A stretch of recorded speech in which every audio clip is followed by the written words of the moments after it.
123 quid in the account, 460 keyboards in a cardboard box that nobody's going to buy. I was standing in that storage unit in Croydon, holding one of them in my hands. My own, for fuck's sake, keyboard, the one I'd been sketching in a notebook for a year and a half, and I thought, I'm going to smash this against the wall right now.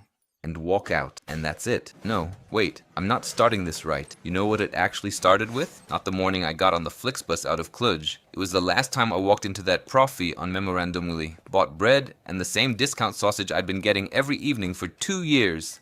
And the cashier, the same one who always said mulțumesc without looking you in the eye, suddenly goes, "You won't be coming back, will you?" And I nodded, and nothing clicked inside. That's the scariest part, that the second time around, nothing clicks. You don't even blink. In Cluj, I already knew what it was like, not understanding half the words people say, counting lei, smiling when you want to tell everyone to fuck off. I thought, second time's easier. I'm experienced now. I'm not that green kid anymore. Yeah, right. Knew what I was getting into. Second time's worse, because you understand exactly what you're signing up for, and you go anyway. And that's not circumstances. That's me. Stupid, stubborn me. Thinking next time will be different. England, those first 7 weeks, smelled like soldering flux and cheap plastic. I sat in that room above the garage, assembling prototypes. My fingers wouldn't bend from the tiny connectors. 4 in the morning, eyes blurring over SMD components, chewing cold toast, staring at the wall. In Cluj, it was the same, except there, I at least had a day off. Here, no. Because if I don't put together 20 units by Friday,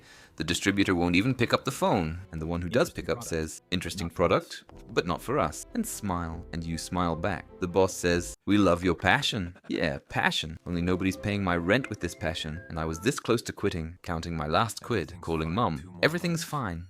2 more months, and thinking to myself, 2 months, and I'm shutting this whole thing down. And then, the letter. Esports Cup in Birmingham, 400 units of peripherals, my logo on the banners, on the stream screens. I read it 3 times, thought, it's a joke. No, not a joke. And everything broke in the other direction. Not worse, better. And that, turns out, is scarier. Because when everything's crashing, you have the right to leave. You can say, it didn't work out. I'm going home. But when it suddenly takes off, you're trapped. The tournament wrap, logo on streams. One order, then another, then a third. The distributor who said, "Not for us," is writing to me first now. I hired 2 people, then 3 more. Money started coming in.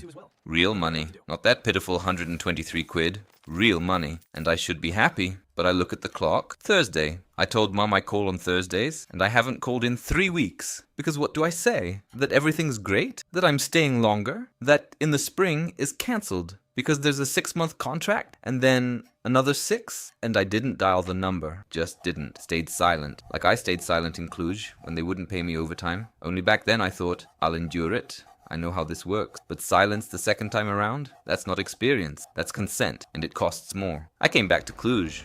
With money, real money, enough for a year easy, maybe 2. A number in the account that 2 years ago in Cluj would have made me dizzy. And I'm sitting in that same kitchen, drinking 4 lei beer, and I feel nothing. No triumph, no relief. Just this dull ache in my bones. Like I didn't win, like I just endured. And I'm 34, and I spent 4 years saying one more, and that one more. Ate 2 Christmases with Mum, 3 birthdays, and I can't even say it was worth it, because it was worth it. The money's there, the brand worked. But I can't call Mum and say, I'm here, I'm home, it's done. Because I don't know if this kitchen is still my home, or if I'm a guest here, or if I belong anywhere at all. Mum used to ask, when are you coming home? And I'd say, in the spring. 3 springs in a row, I said, in the spring. And we both knew I was lying. And now, I'm sitting here, and she doesn't ask anymore. And that's worse than when she did, because it means she's stopped waiting. She's gotten used to me not being there, and I did that with my own hands. With my 1 more year. And you know what the worst part is? If someone said right now, there's an order in Germany, 3 months, big money,